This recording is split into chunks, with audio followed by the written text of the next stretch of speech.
humanity of vape people that propelled this. And I think it's the humanity of most people who use this drug for good purposes, both health and recreational, that persuade me that this is a good thing. Look, I know most conservatives call me a liberal at this point, and still, however, lots of liberals think I'm conservative. I'm used to being a little promontory all by myself, but this is who I am, and I think everybody, even those that don't fit into these ideological categories, who have a complicated, slightly more nuanced politics view of the world, we have an obligation to stand up and say, we exist too. And you can be a conservative and also care for human beings and their needs and their dignity. And I think dignity also is important. I just think to see people who are just making their lives a little less awful, to be treated as criminals and to be jailed, incarcerated, or stigmatized, it's just a horrible, horrible thing. Mr. Sullivan, thank you for your points of view, and I gotta say, as a guy from Idaho, if there were more conservative Christians like you in Idaho, I might have stayed. I do appreciate your viewpoints and insight on the parallels between the struggle for LGBT rights and marriage equality to the cannabis movement, but to the best of my knowledge, there's no urine test that indicates one's sexual orientation. And cops won't pull you over for driving under the influence of fabulous. So I'm wondering if you have any advice for us on how we move beyond the simple, well, not so simple, but the legalization of marijuana that puts us into a second-class Jim Crow status, and how we move beyond that into achieving full civil rights where we're equal to beer drinkers and cigar smokers. Well, you're right today. No one's pulled over for fabulousness. There were criminal penalties for homosexuals in this country in most states for a very long time. People's lives were ruined. People's careers were destroyed, and people were locked up. When cops came in and arrested two people in their own bedroom for having sex, and it was upheld by the Supreme Court in 1986, Bowers versus Hardwick. That's not that long ago. Gay people were under a criminal regime. And also trapped, like cannabis users, from not being able to talk about their lives, because in coming out about being gay, they were admitting criminal acts. Apart from the inherent indignity of the whole process. So I think there really is a parallel here. And, you know, gay people were also hanged and executed in this country for being who they were, for doing things that harmed no one, and are still all over the world subjected to unbelievable persecution. So, yeah, we've come a long way. I think legalization by itself means there can be no Jim Crow. I mean, if it's legal, it's legal. And if you're a business, you're a business, and I think that will just break through.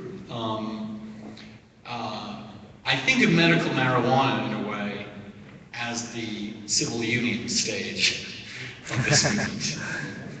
In other words, you're finding language to make people comfortable with an underlying reality that they need to get more used to. And my contribution in the marriage debate was to say, why are we calling it domestic partnership? What the fuck does that mean? Why is this couple's been together for 30 years, you know, have fewer rights than Britney Spears, who had for 36 hours, you know? I mean, it's just fucking ridiculous. And they were like, well, if you say marriage, everybody will be crazy, you know. And I was like, well, that's the truth, right? That's who we are. That's what we want. That reflects the truth about ourselves. So why are we afraid of saying it? Because there might be consequences of standing up and saying this? Sure. But screw that. Until you're prepared to say, screw the consequences, this is true, I'm prepared to stake my identity on it and say it. And, I mean, then I don't think anybody believes you really believe it.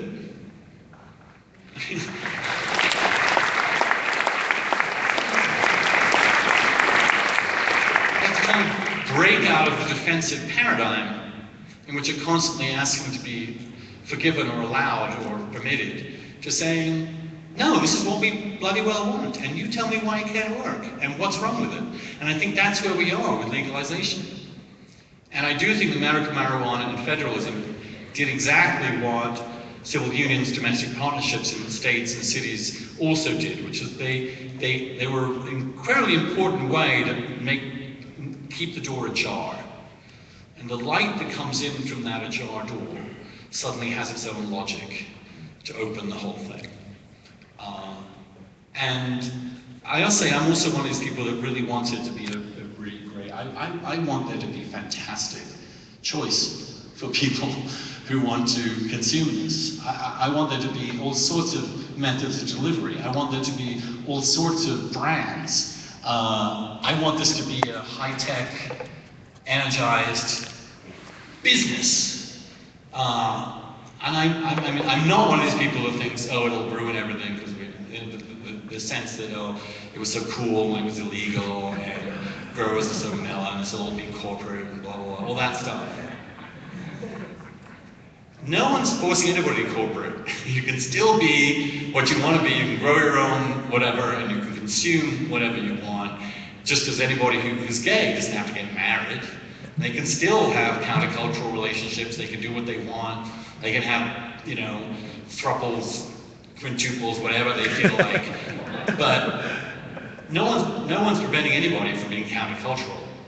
What we're saying is that the vast majority of people in the middle who take this, who see this as one would see a great wine,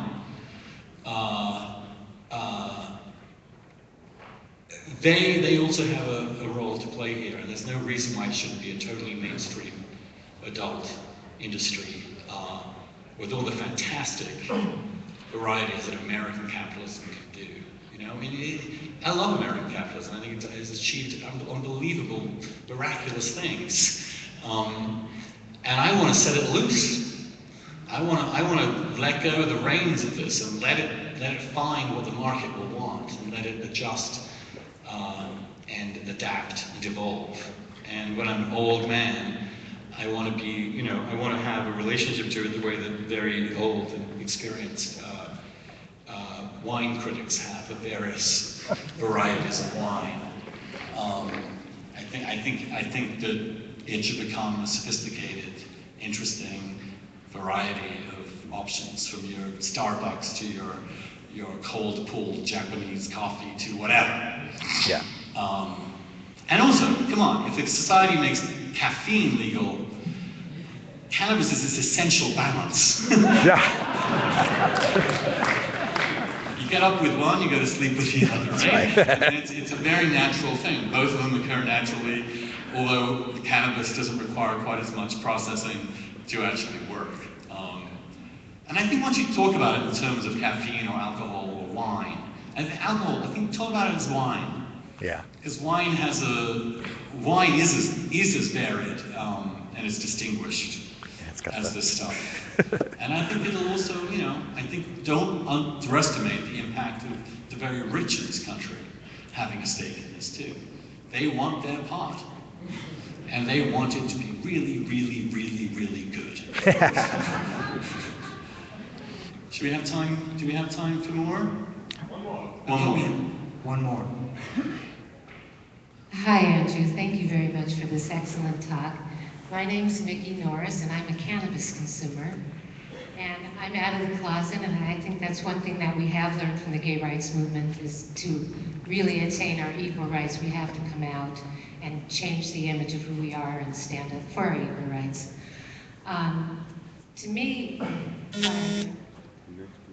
we are subject to a lot of discrimination, and one of the biggest industries is the drug testing industry, and which keeps us as second-class citizens.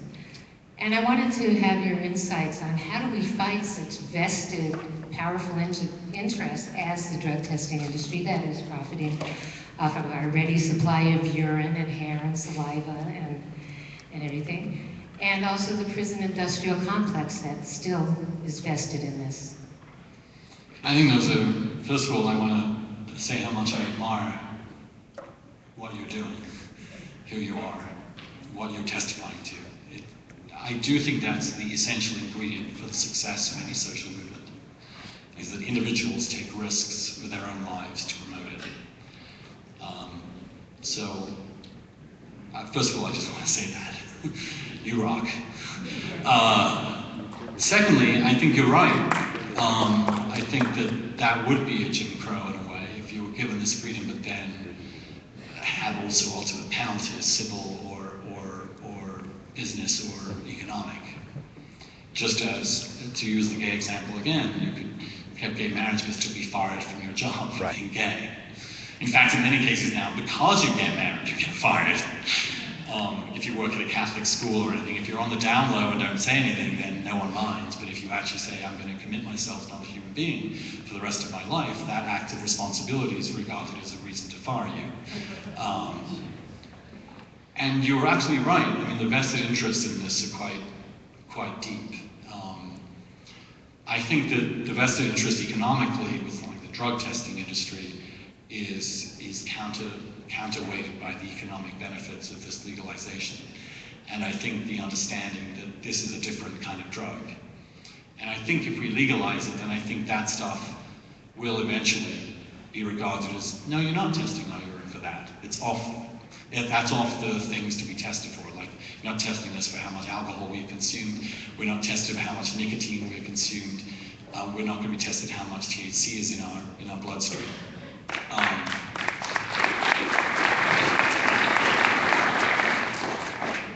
And I say this as someone who had to have my blood taken. I mean, I know what this is like. I mean, I was prevented from becoming an American for 20 years because I had HIV, and they would take my blood and test it, and threaten to deport me if they found out I was positive. So I know what this is like.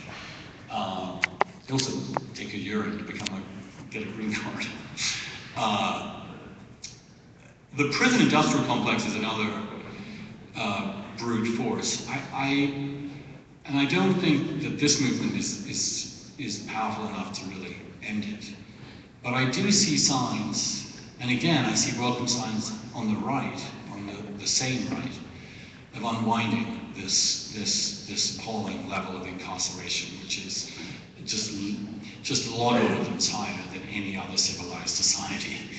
And I do think that we've seen, under this presidency actually, the pendulum swing back in the other direction. Certainly nowhere near as far as it needs to, but again, I think it's swinging back to some extent.